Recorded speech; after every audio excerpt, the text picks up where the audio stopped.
안녕하세요 여러분, 동락 이현숙입니다. 이번 시간에는 표지를 한번 보세요. 1차 세계대전 느낌 딱 나나요?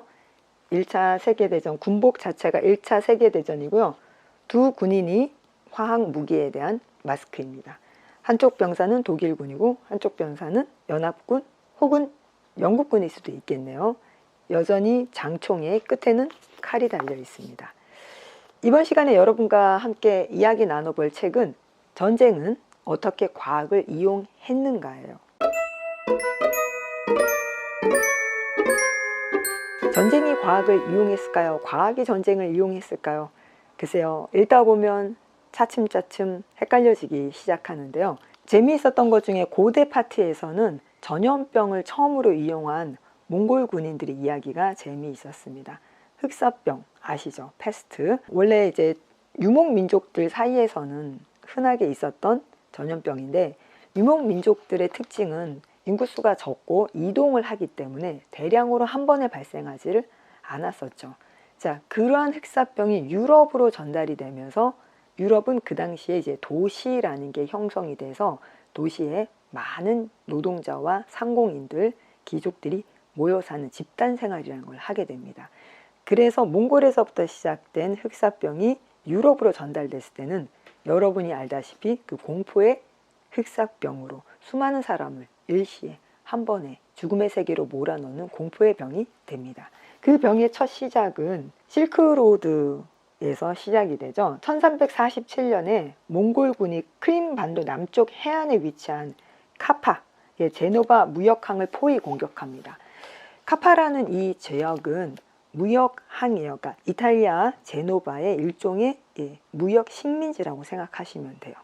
이 카파를 공격하는 과정에 몽골군에서 흑사병이 발생을 합니다. 몽골군도 오는 과정에 정복한 나라의 군인들을 한꺼번에 다 모았기 때문에 대군이었고, 그 대군 내에서 풍토병과 비슷한 패스트가 유행을 하게 되면서 수많은 군인들이 죽습니다. 이때 이제 몽골 군인들이 공포심을 조장을 하고 카파에 있는 시민들에게 빨리 항복을 하라는 의미로 그 죽은 시체를 투석기로 성 안에 던져요. 그래서 얼마나 많이 던졌는지 사람들이 그 시체를 바다로 또다시 버리는 과정에서 전염병이 옮겨지기 시작합니다. 실제로 전염병을 옮긴 건 시체라기보다는 그 시체를 따라서 들어간 쥐떼죠. 쥐떼가 시체도 뜯어먹고, 패스트균 자체가 쥐털에 사는 벼룩의 몸속에 존재하는 세균이니까요. 그래서 카파의 몇몇 사람들이 배를 타고 탈출을 해요. 그리고 그 배가 제노바에 도착합니다. 어떤 상태로 도착했을까요? 모두 다 시체인 상태로 도착합니다. 근데 문제는 시체가 문제가 아니라 그 배에서 제일 먼저 내린 게 누구일까요? 네, 쥐입니다. 그 쥐가 내려서 결국 유럽의 패스트를 창궐시키는 거죠. 이렇게 코로나 시대에 아이들과 함께 고대의 패스트, 전염병 어떻게 시작이 됐고 어떠한 이유에서 많이 확산이 되는지에 대해서 재미있게 얘기해 볼 수 있어요. 고대 이야기는 패스트 이야기가 재미있었고요. 현대로 넘어오면 저는 이제 핵 물리학 이야기가 참 재미있었습니다. 전투에서 어떻게 해서 핵 물리학이 발전을 했는지 그 시작에서부터 차근차근 설명을 해주고 계세요. 첫 번째 얘기해 드릴 수 있는 얘기가 원자핵 구조에서 핵 분열까지라는 파트인데요. 오토 한가 프리츠 슈트라스만, 일반적인 과학자로 잘 알려져 있지 않지만 핵무기 개발이라든지 원자핵과 관련된 이론에 어떤 기초를 세우신 분들이라고 할 수 있어요. 차분히 읽고 나가면은 한 분 한 분 업적이 무엇이고 그러한 업적이 전쟁에서 어떻게 이용되었는지를 자세하게 알 수 있어서 2차 세계대전 말에 히로시마와 나가사키의 뗏맷, 플루토늄 핵폭탄이죠. 어떻게 해서 발사가 되게 되고 그 과정이 어떠한지 조금 더 객관적인 진실에 다가가게 되는 책입니다. 그리고 또 재미있는 건 레이건의 전략방위 구상이라고요. SDI죠. 그리고 북한 미사일과의 관계도 재미있게 풀어쓰고 있습니다. 또 핵무기의 아버지들의 마지막에는 오펜하이머와 텔러의 비극에 대해서 두 사람을 비교하고 있습니다. 전쟁은 어떻게 과학을 이용했는가? 이 책을 읽으면서 학생들은 계속 생각합니다. 과학자의 윤리의식은 어디까지인가? 과학과 승리, 과학과 전쟁은 서로 어떻게 손을 맞잡고 어떻게 손을 떼어야 하는가에 대해서 생각을 하게 되죠.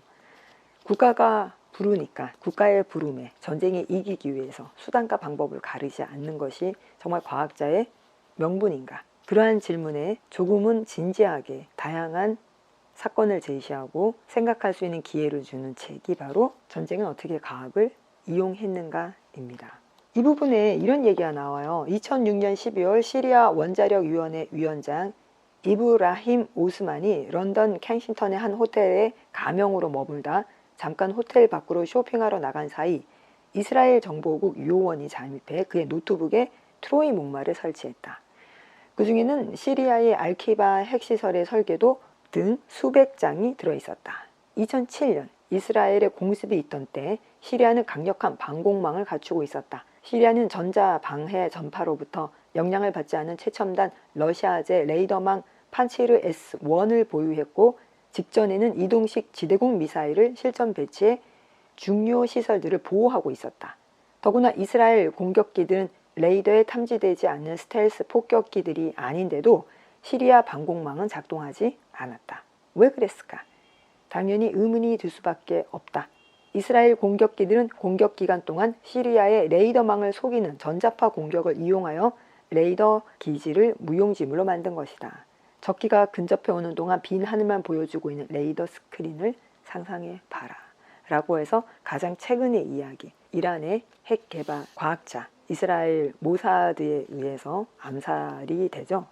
작년 12월에 있었던 파크 라자한의 이야기는 들어있지 않지만 여러분이 파크 라자한의 어떤 시사 정보도 같이 제공을 하면서 아이들과 함께 중동 문제가 왜 발생을 했고 중동 문제가 가지고 있는 근원적인 이유가 뭐고 그리고 그 중동 1차, 2차, 3차, 4차에 걸친 중동 전쟁에서 어떠한 과학자가 어떠한 과학기기를 이용해서 활약을 했는지 그리고 파크 라자한이 어떻게 해서 드론 공격으로 정확하게 얘기하면 무인 자동차와 무인 기관총에 의해서 외부에서 원격 조종으로 암살을 했죠. 이런 과학 기술이 어떻게 도덕적으로 이용되어야 되는가에 대해서 현재의 문제와 함께 같이 이야기해 볼 수 있는 책 전쟁은 어떻게 과학을 이용했는가. 어떠세요 여러분? 좀 묵직한 이야기인가요? 하지만 충분히 우리 아이들과 생각해 볼 수 있는 거리이고 생각을 해야만 하는 이야기가 아닐까 생각해 봅니다. 지금까지 동락 이연숙이었습니다. 좋아요와 구독 부탁드려요. 감사합니다.